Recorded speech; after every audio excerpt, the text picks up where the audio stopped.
Estamos de regreso en CNN Chile Radio. AM.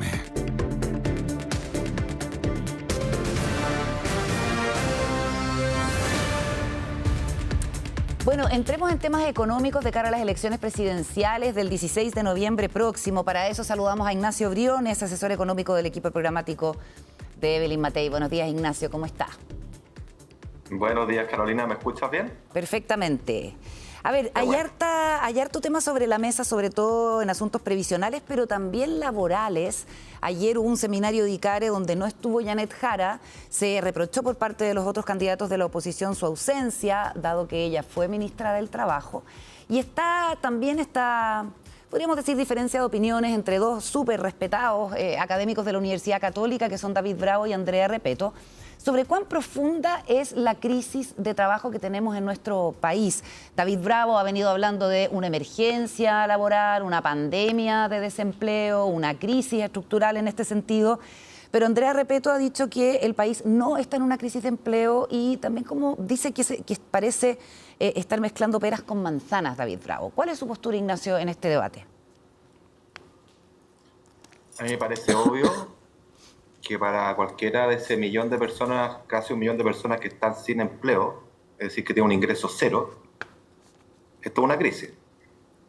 Estoy con David Bravo, quiero decir, con esto, porque cuando usted tiene un nivel de desempleo de 9%, o casi 9%, casi 10 mujeres, en jóvenes mucho más, estamos en una emergencia laboral. Cuando usted mira las tasas de participación y encuentra que no ha recuperado los niveles prepandemia, que hay casi 300.000 personas que si hubiéramos mantenido los promedios históricos estarían en el mercado laboral y hoy día no lo están, quiere decir que tiene un problema estructural. Y yo en esto quiero ser bien ecuánime, Carolina, porque siempre trato de mirar la película larga. Acá tenemos un desajuste estructural en el empleo hace un buen rato. O sea, si usted mira desde la crisis subprime en adelante, nuestra tasa de desempleo, salvo contadas excepciones, está en torno al 7%. Y la hemos normalizado, como si 7% de desempleo fuera algo normal. Lo normal debería ser apuntar a 4%. Esos son los países que admiramos. Ahora, esta situación se ha empeorado significativamente en este gobierno. O sea, cuando usted pasa de 7 a 9, el promedio de 7 a 9 es que tiene un problema mayor. Y yo en esto no minimizaría en caso alguno la crisis de empleo que tenemos. Esto es un drama para muchas familias, para muchas mujeres, para muchos jóvenes, para muchos jefes de hogar. Entonces, yo creo que lo que ha faltado justamente es lo que ha pedido David Bravo, estoy con él. Entender que esto es una emergencia y que hay que tomársela como emergencia y tomar medidas de emergencia. Eso es lo que yo creo. Ahora, sobre las razones de esta crisis de empleo, Ignacio, se ha argumentado, y lo ha hecho David Bravo también, que los costos de contratar trabajadores ha aumentado con medidas como las 40 horas o el alza del salario mínimo, pero a juicio de Andrea Repeto es muy difícil todavía eso de dilucidar y más bien piensa que tiene mayor injerencia la baja tasa de crecimiento que estamos teniendo en la economía. Sobre la causa del desempleo, ¿dónde está usted? Yo creo que son varias causas. La número uno es la falta de crecimiento. O sea, acá tenemos que crecer y crecer para tener trabajo, trabajo y trabajo.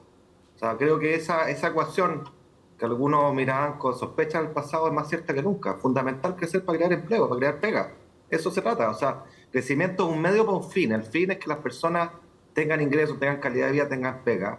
Y eso no podemos perderlo nunca de vista. Por eso que es tan importante crecer. Número dos, efectivamente, uno tiene que ser muy cuidadoso con los costos laborales, ¿no? Si fuera por subir salarios mínimos, bueno, pongámoslo en 1 millón o en 2 millones por ley, pues la pregunta es quién lo paga. Si no lo paga el Estado, lo pagan las pymes, lo pagan los emprendedores, lo pagan las empresas. Entonces, cuando una empresa allí donde tiene 3 trabajadores ya no le alcanza a pagar 3 porque le subieron mucho el salario mínimo y te le alcanza a pagar a 2 nomás, bueno, hay uno que perdió su pega. Nunca perdamos de vista eso. Entonces, acá hay que ser muy ponderado en estas discusiones, de forma tal de que las empresas puedan absorber, tengan capacidad de absorción.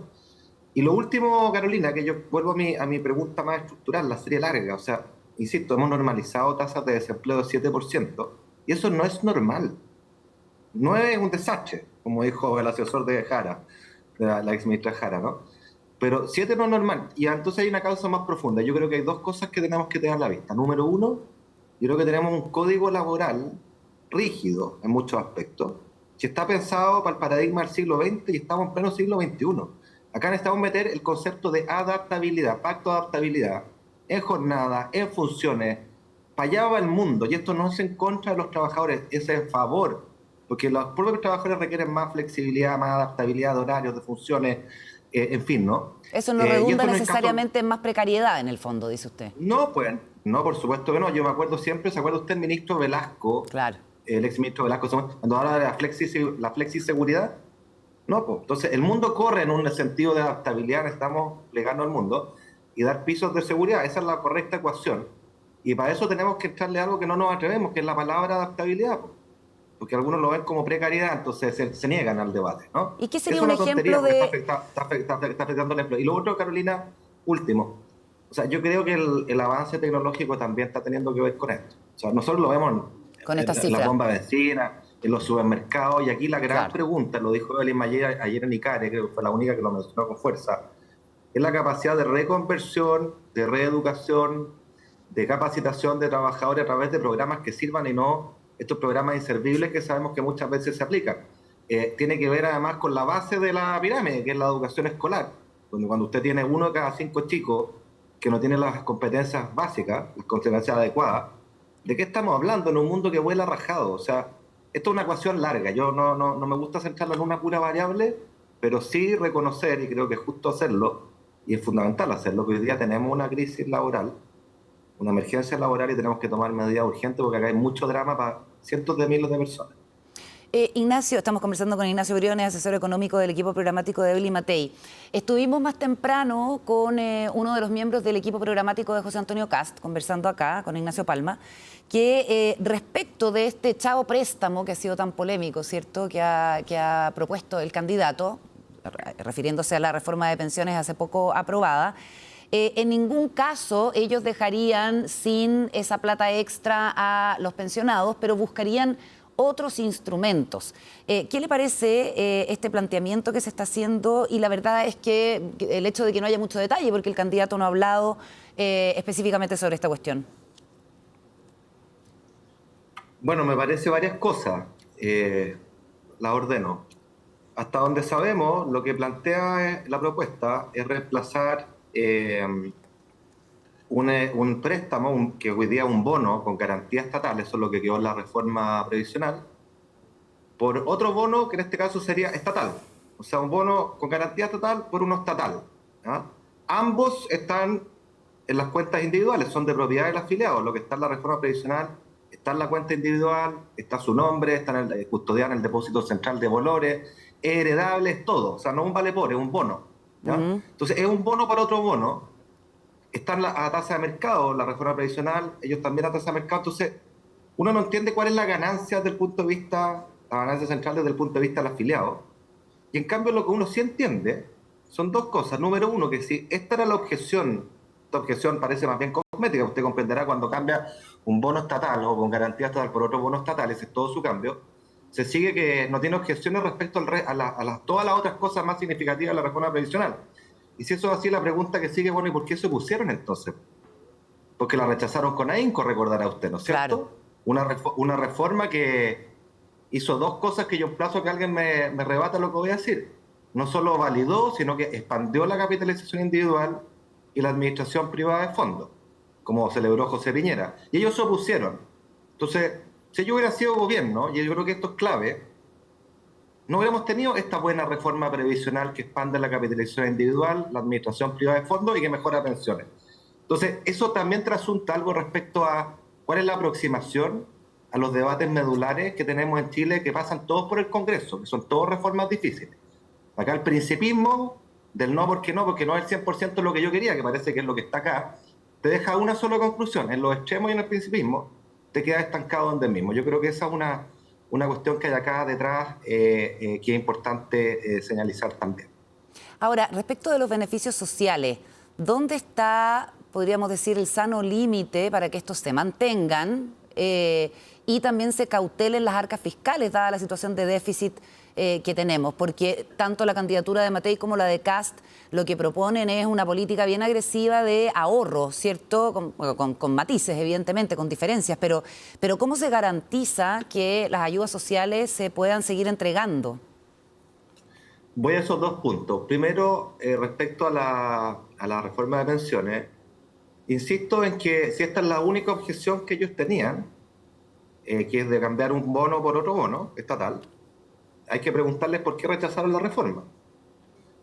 Porque acá, digamos, en los beneficios, ellos han dicho, no están en cuestionamiento porque se financian con este bono, ¿ya?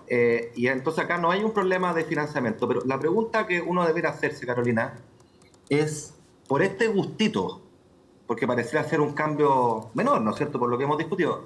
Por darse este gustito, ¿de verdad vamos a reabrir la discusión previsional que hemos cerrado, que tuvimos durante 15 años, con una buena reforma que consolida y expande la capitalización individual? ¿De verdad? ¿Eso no se llama meterle inestabilidad? ¿De verdad vamos a generar un mecanismo en que tengamos que ir todos los años al Congreso? Porque eso es cuando usted emite un bono estatal, no a través de un fondo, ¿ah?, a pedir autorización, y todos sabemos que en el Congreso, si hay un área donde te suben la cuenta, es en pensiones. Usted Eso dice es meterle que... inestabilidad y riesgo fiscal. Entonces, Sí. por Perdón la este interrupción, gustito, pero usted dice que con este chavo préstamo lo que hace José Antonio Kast es meterle inestabilidad al sistema.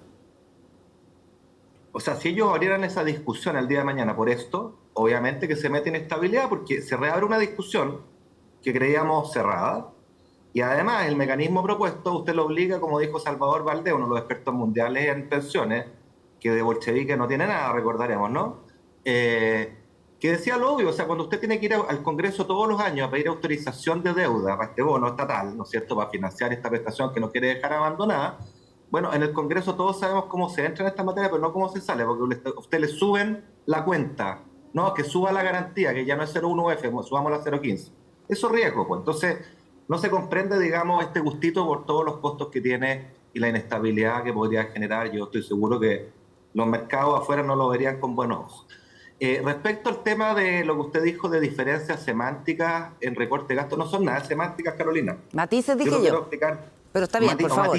Matices, claro, matices sugiere algo pequeño. No son matices, son bastante de fondo, porque lo que hemos dicho en el programa de Evelyn Matei es que nosotros vamos a tomar eficiencias de gastos, licencias médicas, horas extraordinarias, gastos administrativos, en fin, una serie de cosas que se pueden hacer.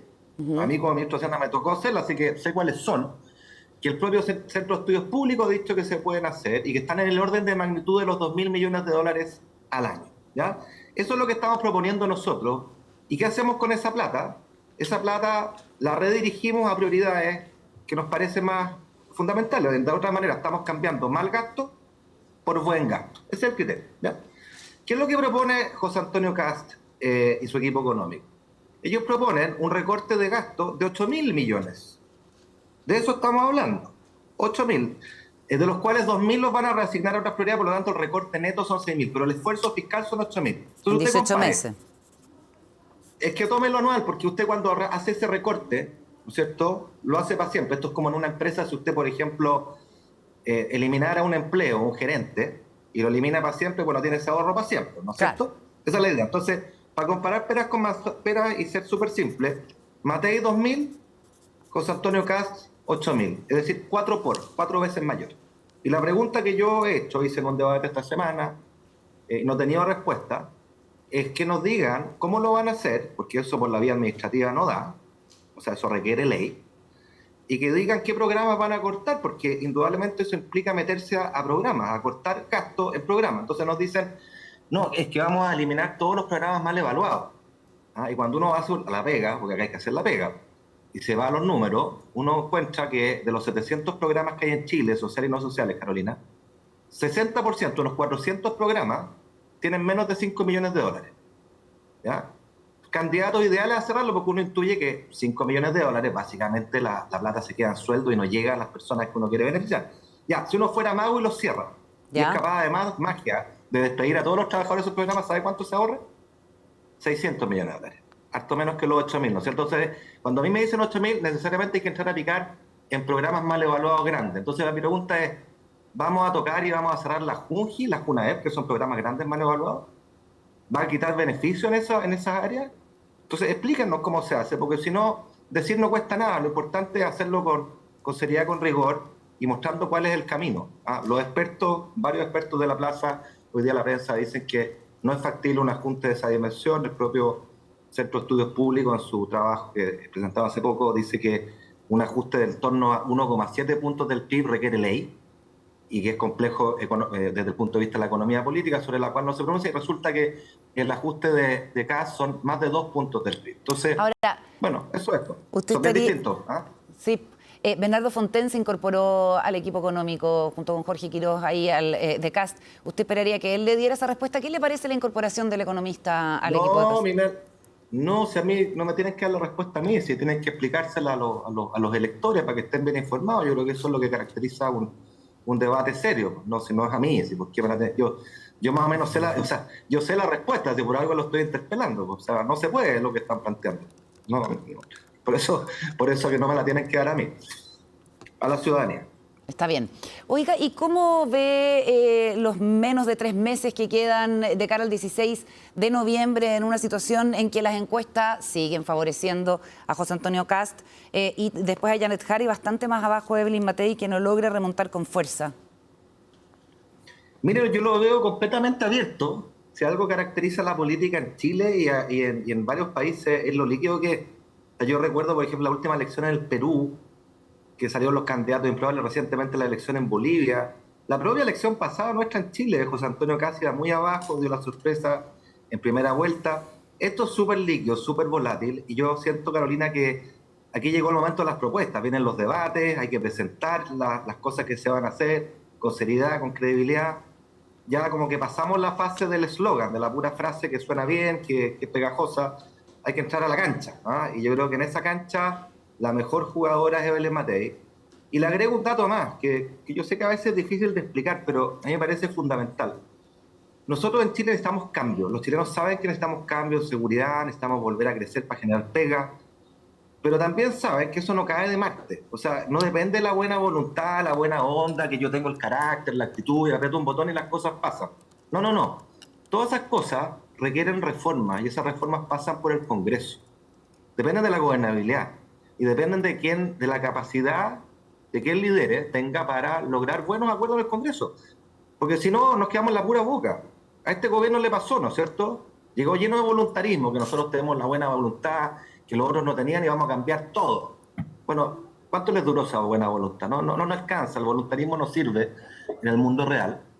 Y sobre todo para los cambios tan importantes que necesitamos acometer en materia de seguridad, sobre todo en materia de crecimiento, que estamos hablando para generar trabajo. Todo eso son reformas, la vía administrativa no alcanza. La buena gestión es súper importante. Yo estuve en los 2 gobiernos del presidente Piñera, cuyo sello era la gestión, pero le tengo una mala noticia: la buena gestión no se traspasa a un gobierno a otro. Lo que necesitamos traspasar son reformas, son reglas, son incentivos que sean permanentes, independiente de quién gobierne, y eso lo puede asegurar quien dé buena gobernabilidad, capacidad de sacar buenos acuerdos adelante, y esa es Evelyn Matei y Chile Vamos, como lo demostraron en la reforma previsional con la que partimos hablando. Mientras unos se negaron, y hoy día retrucan con consideraciones que parecen de segundo orden, simplemente por darle una derrota al gobierno, pero afectando con ello la capacidad de una reforma de pensiones positiva para los chilenos, y aquellos que estuvieron dispuestos a comerse los costos y jugársela por Chile y tener una buena reforma de pensiones para Chile que expande la capitalización individual, la administración privada y mejora las pensiones. Esa es la diferencia entre gobernar buscando acuerdos, buscando convocar, y el principismo a la esquina, que de lado y lado, cuando uno se va a la esquina y a los extremos, se queda en nada. Muy bien, Ignacio Briones, asesor económico del equipo programático de Evelyn Matei y exministro de Hacienda. Muchas gracias por la conversación esta mañana. Buenos días. A ti, Carolina, muchas gracias. Chao.